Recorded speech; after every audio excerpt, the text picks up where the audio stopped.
Hello, everyone. Today we're going to be talking about Woodstock 99 and how I feel it kind of marked the end of Gen X. We're going to talk a little bit about the history of the event, the performances that were there, which kind of got overshadowed by the riots which occurred later on, and take some Q&A on if anybody has any questions about this event, which was infamous to say the least, but historically relevant, especially locally, being the Woodstock concerts took place all within a few hour radius of us here in Saratoga and Albany.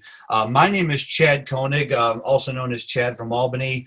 I'm a local entertainer. I am most well known for hosting trivia nights throughout the area and being the owner of Koenig Games. I want to thank Saratoga Springs Public Library and Callie, who asked me to do this.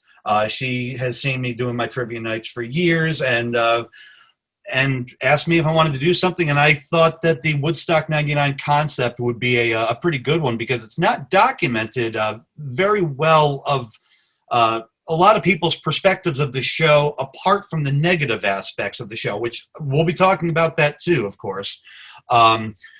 This specific event is part of the ongoing series of GenX Speaks, which I guess was originally called GenX Talks, and then I screwed up when Callie emailed me and called it GenX Speaks, and she liked the name, so I guess she stuck with that. So it's the GenX Speaks series, and these are important because us Gen Xers I'm kind of a younger Gen Xer, and the older Gen Xers our generation's kind of gotten forgotten. I'm having millennials calling me a boomer when I say things that are stupid, because I say a lot of stupid things. And I'm like, you got to realize here, there's a 20-year gap between me and the boomers, or 25-year gap. So, this stuff does need to be documented. My perspective is kind of unique with this because the entire time I was walking around essentially alone. I went with my good friend Sean. We kind of went our separate ways during it for no other reason than we wanted to see different things, and we met up a few times. And I swear to you, I was not drinking or on any drugs the entire time, so I have a very, very good memory of everything. I would have been drinking if I could have afforded a thing, but the price gouging was absolutely ridiculous. And people do need to realize when I mention the prices of water and food and stuff, which I will later on. This wasn't a normal. These festivals weren't normal every week in the summer like they are now.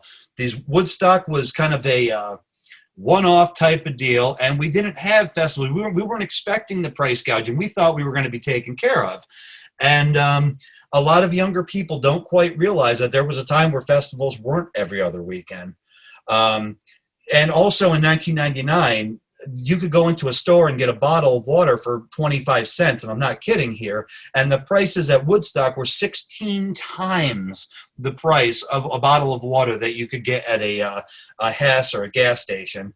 I went to Woodstock after graduating high school. I had very lax parents. As a matter of fact, I was supposed to go to Woodstock 94 when I was 13 or 14 years old.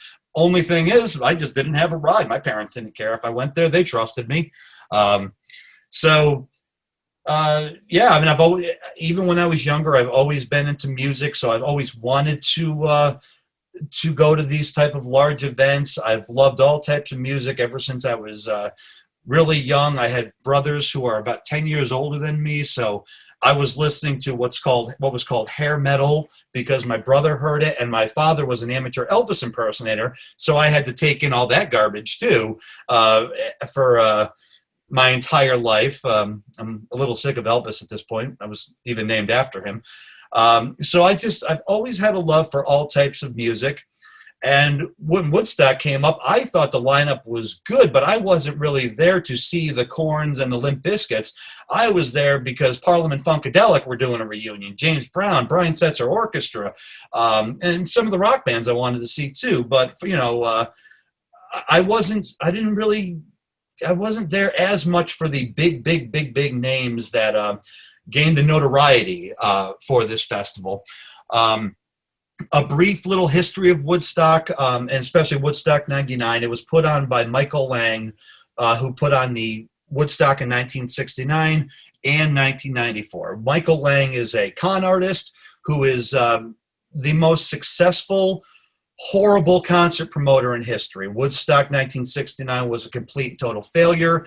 It lost boatloads of money.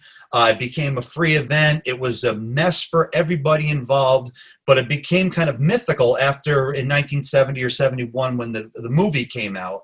And it was seen through a different set of eyes and became a legend at that point. And Woodstock 94 was just a muddy disaster as well. And Woodstock 99 was it. It was a good cap off. And Woodstock 50 was probably going to be a poop show too, but which was supposed to happen last year, and I was supposed to go to that. But as all Michael Lang promoted events, it was a failure, and this one unfortunately never happened. With Woodstock 99. The previous Woodstocks were in fields. This was on Griffiths Air Force Base in Rome, New York. There was minimal grass. It was all concrete and blacktop, and it was a former toxic waste dump site in which it was cleaned in 1985 after decades of abuse. So if you see me like sprout a third eyeball or something during this webinar, it's probably because of Woodstock. When you got there, they essentially stripped you of all your possessions. I tried to sneak in a box of Pop-Tarts.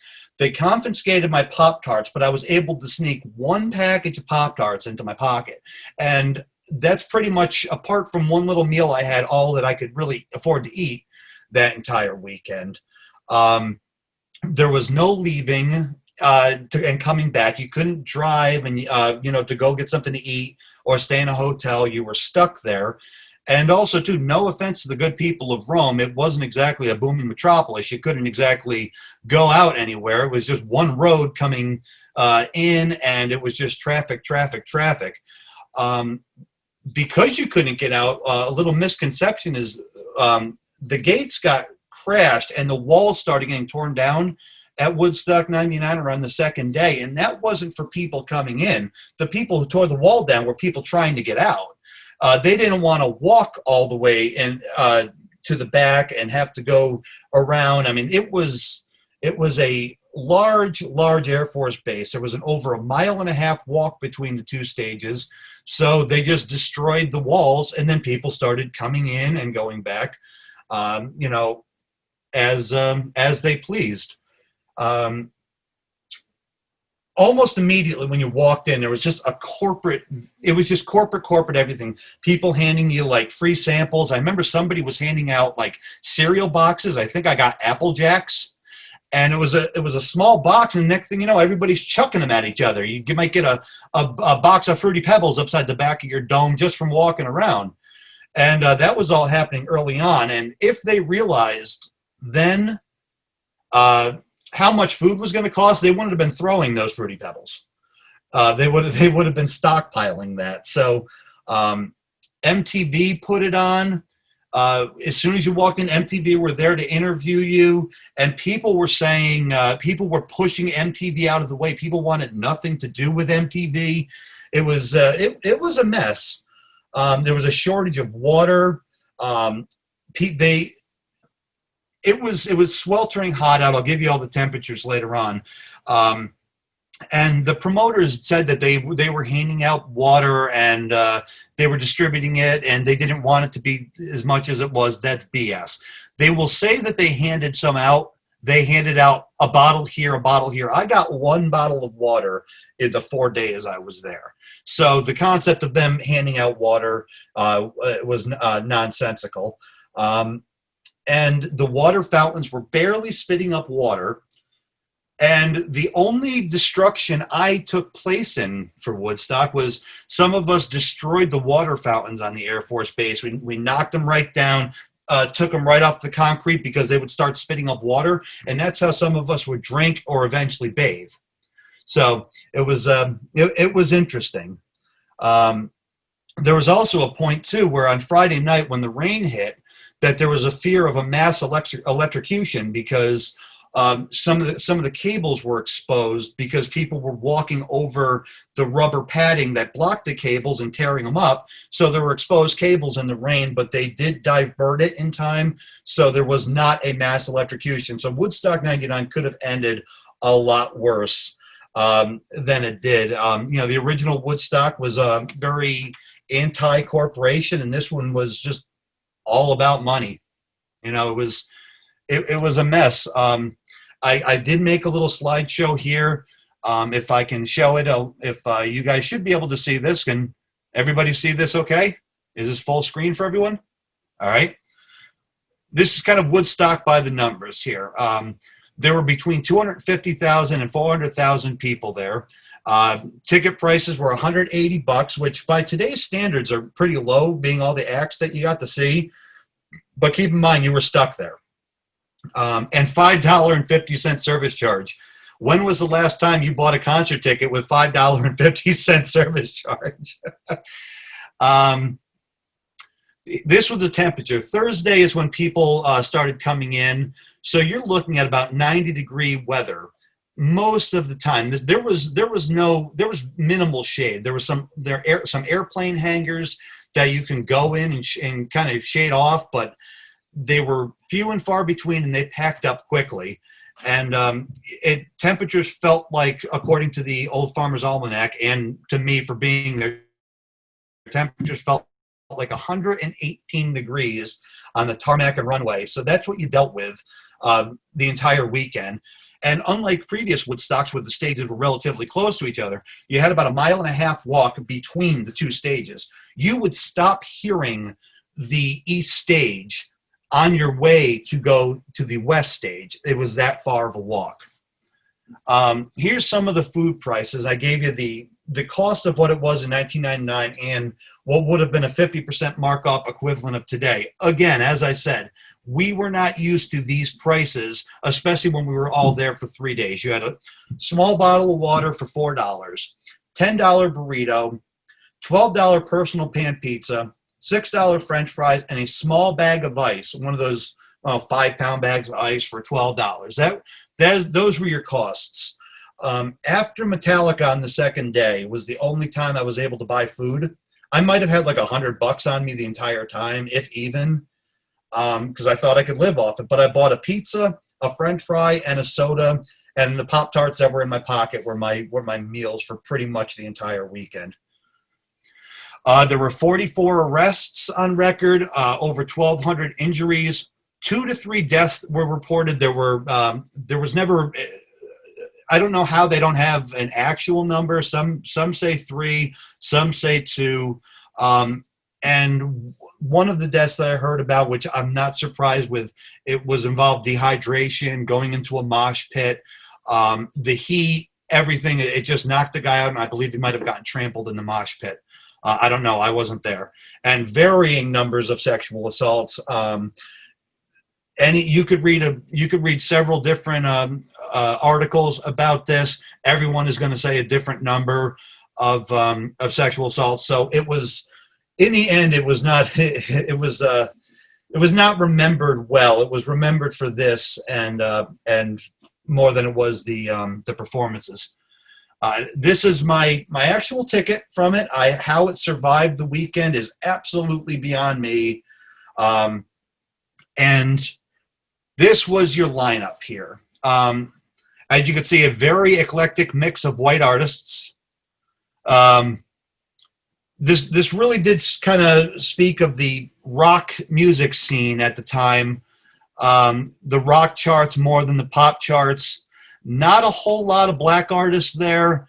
Not a whole lot of female artists there, and that was shown in the crowd. It was a very frat boy type of crowd that was there. Very, very white crowd.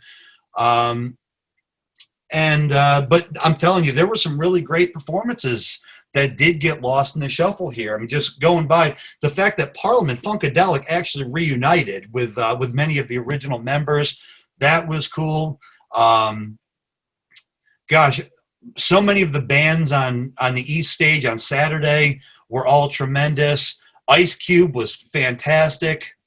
There was a lot of great performances. Elvis Costello was Elvis Costello there. He purposely kept it kind of acoustic, and I do remember his guitars were stolen, I think, at the airport, and he came out with a big Gretsch. And I'm like, I know that Gretsch, and he thanked Brian Setzer for lending him that Gretsch during his performance.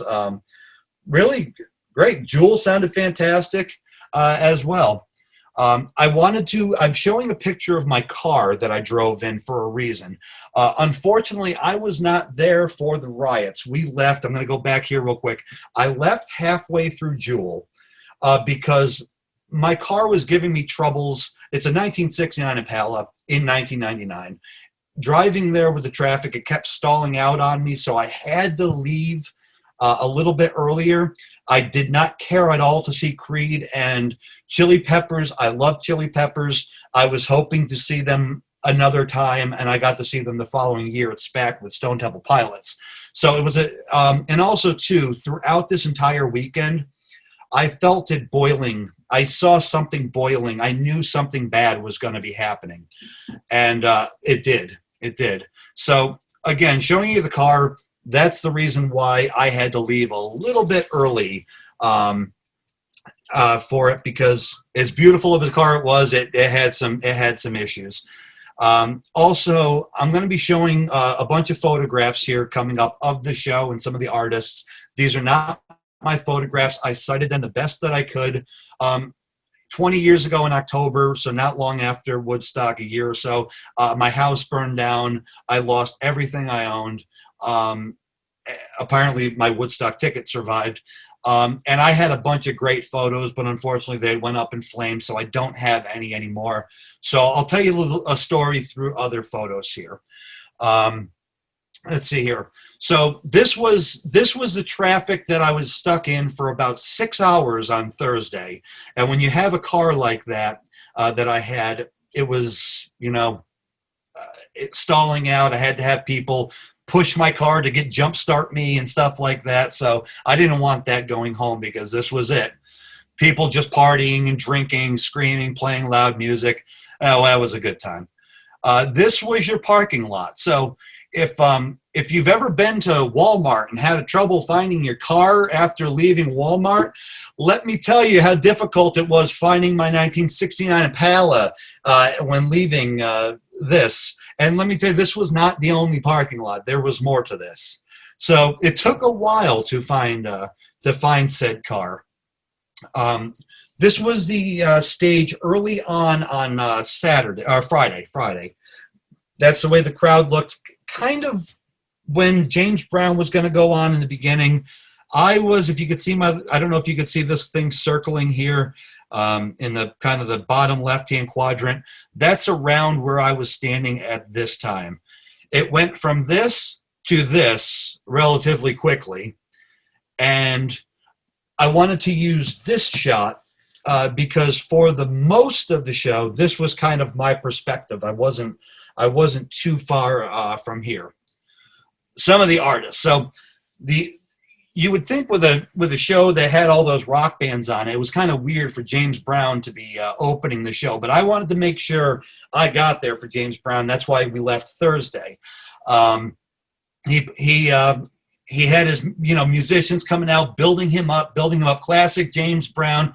He's coming. And then you would see no James Brown. You would just see the musicians bopping around for a while, and then it would bring up this climax. And here he goes. James Brown would walk out completely sweating before he even comes out on stage, and he absolutely killed it, because James Brown always kills it.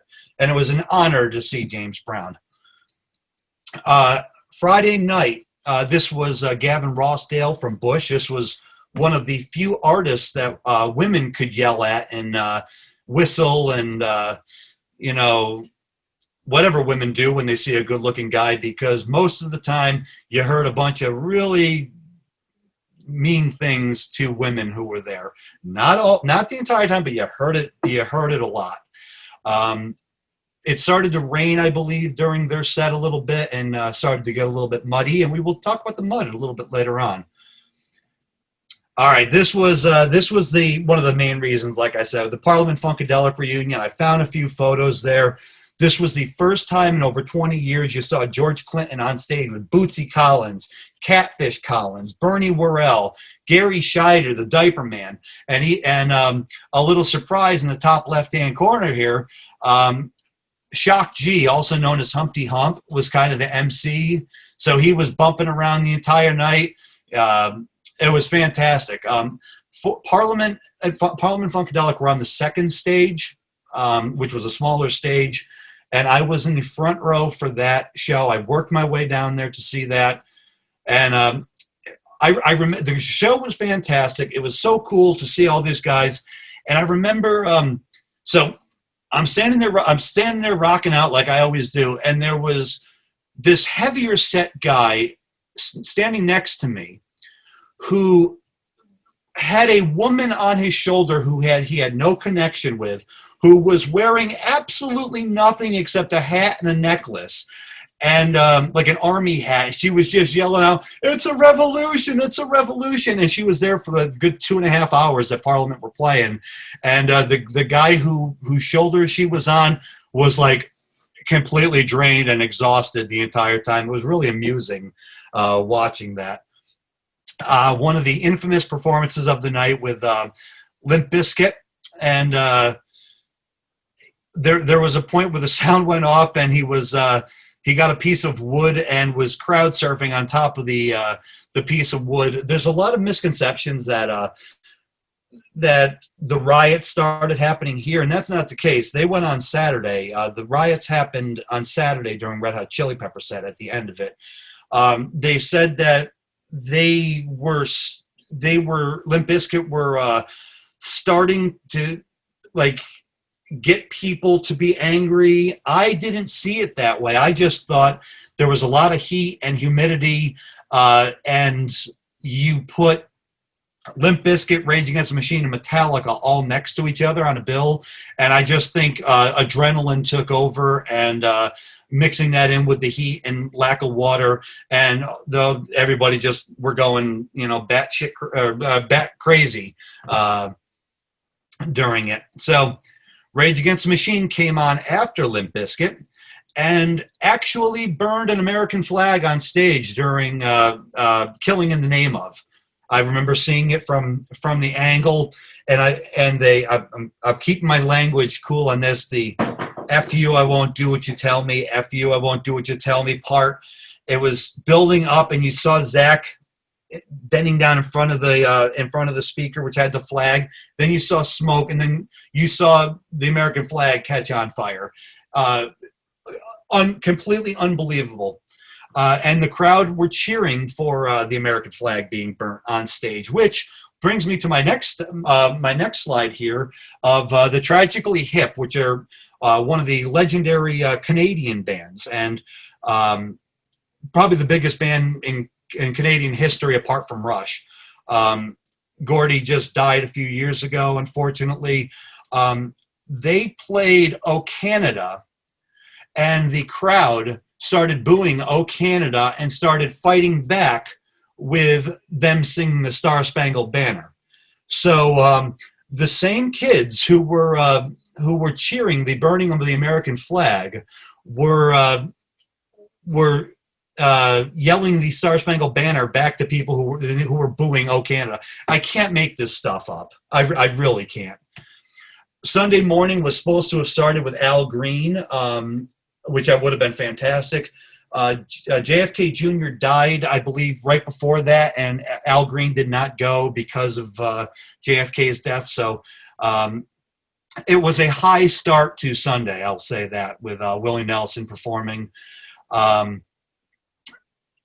Great show. I was in the front. I worked my way to the front row for this because the next act was the Brian Setzer Orchestra, which was probably the number one act I was going to see there.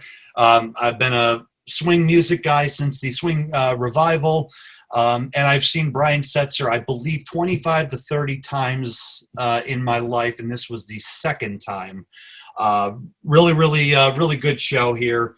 And like I said, if you watch the live video of Brian Setzer Orchestra, there's a little blur of pink in the front row. That was me wearing a Cherry Garcia shirt. One of the coolest parts of Woodstock for me is after Brian Setzer got off stage, Everlast was on next from House of Pain. He sounded great. I went back to, I was going back to my tent. Now, The Who are my second favorite band of all time behind Queen. And I'm walking back to my tent, and there was an emerging artist stage kind of in the middle on an airplane hangar, not far from where my tent was. And I hear, on the bass, John Entwistle on the loudspeaker. My ears perked right up like a dog looking at a squirrel. I walked into this hangar. Nobody was in there, and I was 5 feet from the greatest bass player of all time, watching that show, and that was a high point for me there. So this was the Red Hot Chili Peppers. They closed out the set. At that point, the fires were raging, and they did Jimi Hendrix's Fire, which was a beautiful, which made for a beautiful, the fires made for a beautiful backdrop from the stage shot when you watch that performance. Flea was buck naked, so he was flopping around all over the stage. So we're going to talk about some of the problems that happened throughout the weekend for people who were there. This was one of the camping. Actually, this was primarily the camping area. As you can see, it takes up almost this entire photo as well as more. Again, not easy to find your tent in this mess here. Yeah, that was the view. I mean, I remember at the end of Woodstock, I just left my tent there because I went back and it was just completely destroyed. I mean, there was a bevy of tents that were left over there afterwards. The Peace Patrol were our security. Incredibly lax security. These people, most of the part, had no experience with security, working security. They didn't care what you were doing. And many of the people got the Peace Patrol shirt, maybe sized out the situation and realized we're not going to be able to control this crowd. They took off their shirt and went into the crowd, and that was our security. It was really quite the thing. They picked up anybody who really wanted to be security. Could have been security. So yeah, there's a couple pictures of that. Now, this was on Thursday afternoon, and I point that out because this was one of the many showering stations that they had. So you see this young lady here with plenty of room to shower and clean up. That's because this was Thursday. The rest of the time, this is pretty much how you showered. There were larger showering areas. I couldn't even find them. But to go back up to the water fountains that we destroyed, that's how I showered one day. We destroyed a water fountain, and I kind of jumped in there, splashed around a little bit. So yeah, that's how we lived for a few days there. This was a line for the ATM. People would wait hours just to get to the ATM because, again, nobody had that money with them. We're expecting to have that much money. You could see how thrilled everybody looks. And from my understanding, it was like a $10 service fee for every time you did it. Don't quote me on the number, but there was an astronomical service fee. The mud people here. Just like every Woodstock, there were bouts of rain, especially on Friday night. You started seeing these people. And as you can see behind them, the green porta potties, the mud happened to mix in with the overflowing porta potties. So these weren't just mud people, folks. These were, you could tell by the smell that there was a lot more going on to it than just that. And it became like something out of Lord of the Flies because they started becoming tribal. The mud people, mud men, whatever. they would like if they would find a water fountain, do like a human chain around it so nobody can get into the water fountain because that's this group of mud people's water fountain. They would claim certain little areas and just not let anybody else in. But there were some mud people who were completely friendly and happy, but a lot of them were jerks. I actually had at least there were two women completely naked, covered in mud. I'm just walking around innocently. I had no idea who they are. They ran over to me and hugged me, completely buck naked, and I'm clean, and now I smell like poop because naked women came over and hugged me, which normally I shouldn't be complaining about when that happens. Here's a little bit more of them. Crowd surfing, was a thing going on with Woodstock. Immense heat. I mean, these people were crammed in. I don't know how. I couldn't. I wouldn't have even been able to go into this. It was just way too hot. There was. You had these areas like these little hangars that people could kind of camp out in and stay out of the heat for a little while. That was about it. Those areas became filled up real brief. And this was how some people got water. Every once in a while, they'd spray a hose, and people were drinking out of a hose. Then, all right, so this here was Sunday. This was a really good photo I found. This, as you can see the little fires going on in these cans here. This is how I knew something bad was going down. These little spot fires started happening periodically throughout Sunday. And also, too, the fires kind of started because on Sunday, there was an anti-gun group that was handing out little tiny candles that they wanted to have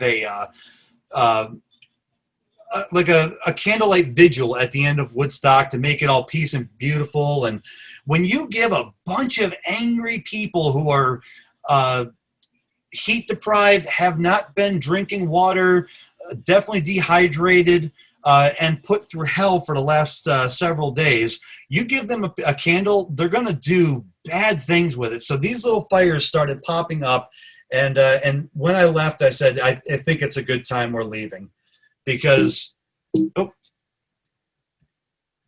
what's happening here? There we are. Because afterwards, you started getting stuff like this happening. Vandalization, people going into tractor trailers, taking boxes, throwing them out, that whole ordeal.